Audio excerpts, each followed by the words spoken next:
नमस्कार। बड़ी खबर में मैं कादम्बिनी शर्मा हूं आपके साथ और शुरुआत मुंबई की खबर से। मुंबई में कोरोना वायरस के मामलों में बड़ा उछाल देखने को मिला है।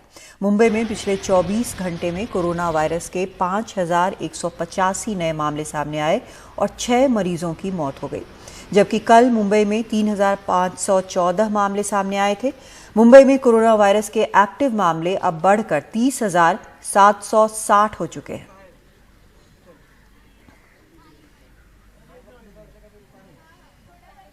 और दिल्ली में भी कोरोना के मामले लगातार बढ़ रहे हैं। आज दिल्ली में कोरोना के 1254 मामले सामने आए। ये इस साल में सबसे ज्यादा मामले हैं। इसके पहले 18 दिसंबर को इससे ज्यादा मामले आए थे।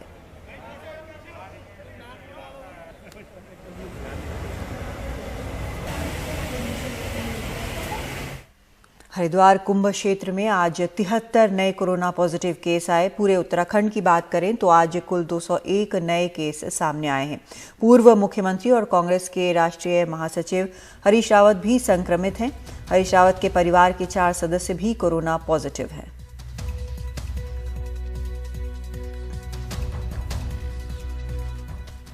और कोरोना के नए वेरिएंट पर केंद्र सरकार ने पहली बार चिंता जताई है। हालांकि केंद्रीय स्वास्थ्य मंत्रालय ने साफ किया है कि राज्यों में बढ़ते मामलों का नए वेरिएंट से सीधा संबंध नहीं है।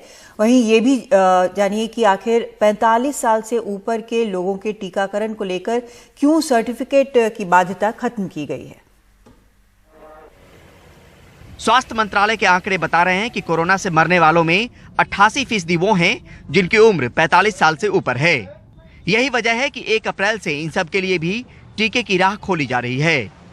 45 साल से ऊपर उम्र वालों की आबादी करीब 34 करोड़ है।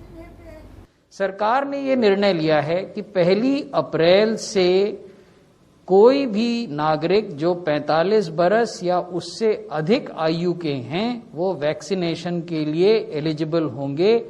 अब कोमॉर्बिडिटीज की शर्त को हटा दिया गया है। ये भी कहा गया कि इस प्रक्रिया के लिए जो रजिस्ट्रेशन है कोविन पर वो 1 अप्रैल से प्रारंभ होगा। देश के 18 राज्यों में कोरोना के नए वेरिएंट्स मिले हैं। जीनोम सीक्वेंसिंग के लिए कुल 10,787 सैंपल लिए गए थे। इसमें 771 मरीजों में नए वेरिएंट की पुष्टि हुई है। ये वेरिएंट संक्रामक तो हैं, पर कई राज्यों में कोरोना के बढ़ते मामलों से इनका कोई संबंध नहीं। इसमें 736 यूके वेरिएंट, 34 साउथ अफ्रीकन और 1 ब्राजीलियन वेरिएंट है जो महाराष्ट्र में मिला है। अभी तक ऐसा कोई एविडेंस नहीं है कि कोई नए सिम्टम्स इन पर्टिकुलर इन्फेक्शन से या वेरिएंट के द्वारा जो इन्फेक्शन है उसमें कोई नए सिम्टम देखने को मिले। महाराष्ट्र के 15 से 20% सैंपल में कोरोना के इन तीनों वेरिएंट से अलग भी वेरिएंट मिले हैं। अब म्यूटेशन पर बारीक नजर भी है और आने वाले वक्त में जीनोम सीक्वेंसिंग को बढ़ाने पर जोर भी।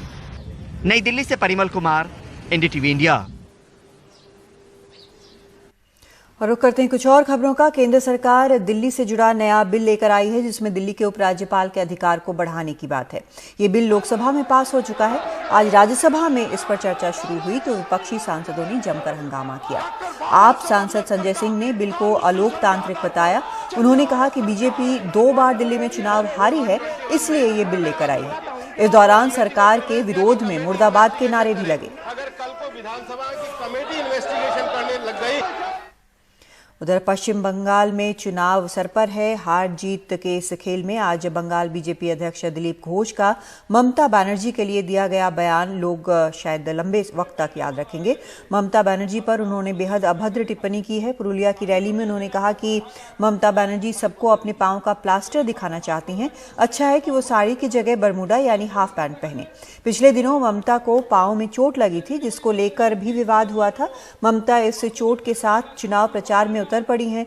वो कई रैलियों में जनता को अपनी चोट दिखाती हैं, लेकिन दिलीप घोष का बयान बेहद शर्मनाक है।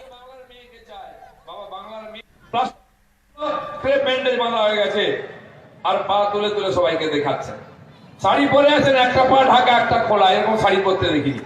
যদি পাটা বার করে রাখবেন শাড়ি কেন বারমুড়া পরতে পারেন, তাহলে পরিষ্কার দেখা যায়। কত নাটক দেখবো আর। और इस बयान पर टीएमसी सांसद महुआ मोइत्रा ने दिलीप घोष के बयान पर उन्होंने सख्त ऐतराज जताया है। ट्वीट किया है उन्होंने इसको लेकर, कहा है कि पश्चिम बंगाल बीजेपी के अध्यक्ष ने भरी सभा में कहा कि ममता जी साड़ी क्यों पहनती हैं, उन्हें बरमूडा पहनना चाहिए जिससे वो अपने पैरों को बेहतर तरीके से दिखा सके। ऐसी विकृत मानसिकता रखने वाले बंदरों को लगता है कि वो बंगाल को जीतने जा रहे हैं। जरूरतमंदों को आशियाना देने की सरकारी योजना में बड़ा फर्जीवाड़ा सामने आया है। पीएम आवास योजना में हजारों करोड़ का घोटाला सामने आया है। सीबीआई ने इस बड़े घोटाले का पर्दाफाश किया है। फर्जी लोन खातों के जरिए हजारों करोड़ के घोटाले को अंजाम दिया गया, ये सीबीआई का कहना है। सीबीआई ने डीएचएफएल ग्रुप के खिलाफ धोखाधड़ी का मामला दर्ज किया है। डीएचएफएल के डायरेक्टरों कपिल वधावन, धीरज वधावन के खिलाफ केस दर्ज हुआ है।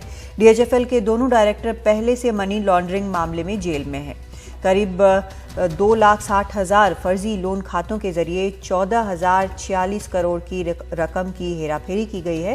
फर्जी लोन खातों के जरिए सरकार से 1,880 करोड़ की सब्सिडी हड़प ली गई है। केरल की 4 ननों पर जबरन धर्म परिवर्तन कराने का आरोप लगाकर ट्रेन से उतारे जाने का मामला सामने आया है। एबीवीपी के लोगों पर आरोप है कि उन्होंने 19 मार्च को हरिद्वार से पुरी जा रही उत्कल एक्सप्रेस से इन ननों को यूपी के झांसी स्टेशन पर उतार दिया। इसके बाद वो आगे की यात्रा तभी कर पाईं जब उन्हें पुलिस ने क्लीन चिट दी। इस घटना का एक वीडियो वायरल होने के बाद केरल के मुख्यमंत्री पी विजयन ने गृहमंत्री अमित शाह को चिट्ठी लिखकर कड़ी कार्रवाई की मांग की है।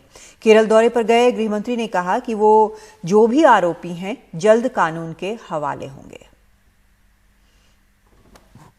अभी मेरे मित्र अल्फोंस जी ने झांसी का मुद्दा उठाया।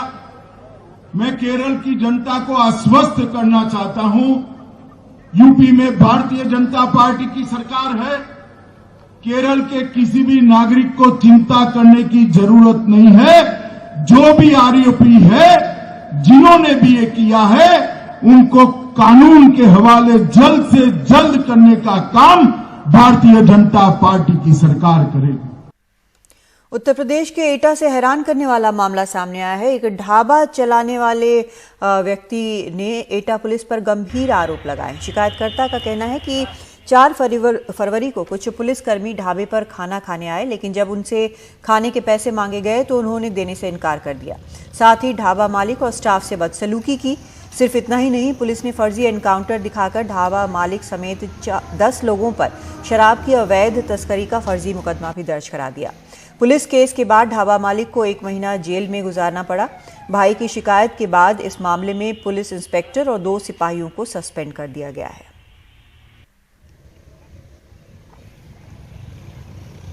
कुछ पुलिस वाले मेरे ढाबे पे खाना खा रहे थे, देहात कोतवाली, जिनके नाम मैं बता सकता हूँ, शैलेंद्र यादव, संतोष यादव। तो ये खाना खा रहे थे और वहाँ पे कुछ और भी लोग खाना खा रहे थे सर। तो मेरे भाई थे, मैं घर पे था, तो मेरे भाई से कुछ कहासुनी होगी पैसों को लेके। ये पैसे नहीं देते थे सर खाना खाने के बाद, और ये फ्री में 100 रुपये टिका देते थे, 100 रुपये देते थे और 400 खाना खाते थे। तो भैया ने कहा सर इतना गरीब मार मत करिए। तो ये नशे में थे सर, भैया से मारपीट की, प्लस बोले कि मैं देहात कोतवाली से जानता है, तो मुझे, मैं 9 साल से इस थाने में हूँ, मेरा कोई कुछ बिगाड़ पाएगा, मतलब काफ़ी गाली गलौज की। उसके बाद सर थाना देहात में फ़ोन किया तो 2 गाड़ी और भी भर के आई और बोल के गया तुम्हारी पूरी फिल्म बनाएंगे, ठीक है, तुम मतलब सबसे पैसे मांगते हो पुलिस वालों से, आज तुम्हारी फिल्म बनाएंगे। तो भैया को उठा के ले गए, प्लस जितने भी लोग खाना खा रहे थे उन्होंने भी कहा सर पैसे दे दीजिए, उनको भी उठा ले गए थे। तो उन पे थाने परिसर में ले जाके और कई मुकदमे लगा दिए भैया पे 80 लीटर अल्कोहल दिखा दिया, मुठभेड़ दिखाई सर होटल में फर्जी की गोली चली है, 6 राउंड फायर किए गए, ये दिखाया गया। उसके अलावा सर गांजा वांजा सब दिखाया गया, 2 किलो गांजा सब लोगों पे वहीं मतलब थाना परिसर में ले जाके सब दिखा दिया, पूरा बना दिया केस पूरा। वहाँ के तत्कालीन इंस्पेक्टर और कुछ पुलिसकर्मियों के खिलाफ काफी गंभीर आरोप लगाए गए हैं। इसी गंभीरता को देखते हुए इसकी तत्काल जांच एसपी क्राइम एटा द्वारा कराई गई है। इस जांच में प्रथम दृष्टया ये आरोप सामने प्रूव हो रहे हैं। मेरे द्वारा तत्काल संबंधित कर्मियों को, पुलिसकर्मियों को निलंबित करने के लिए आदेश दे दिया गया है और साथ ही वो सभी पुलिसकर्मी जिनका इस घटना में संलिप्तता पाई गई है उनके खिलाफ मुकदमा कायम करके आवश्यक वैधानिक कार्रवाई करने का भी आदेश दे दिया है। हरियाणा के निकिता मर्डर केस में फरीदाबाद फास्ट ट्रैक कोर्ट ने 3 में से 2 आरोपियों को दोषी ठहराया है। आरोपी तौसीफ और रेहान को कोर्ट ने दोषी माना है और तीसरे आरोपी अजरू को बरी कर दिया। सजा पर बहस 26 मार्च को होगी। 26 अक्टूबर 2020 को हरियाणा के बल्लभगढ़ में छात्रा निकिता तोमर की गोली मारकर हत्या कर दी गई थी।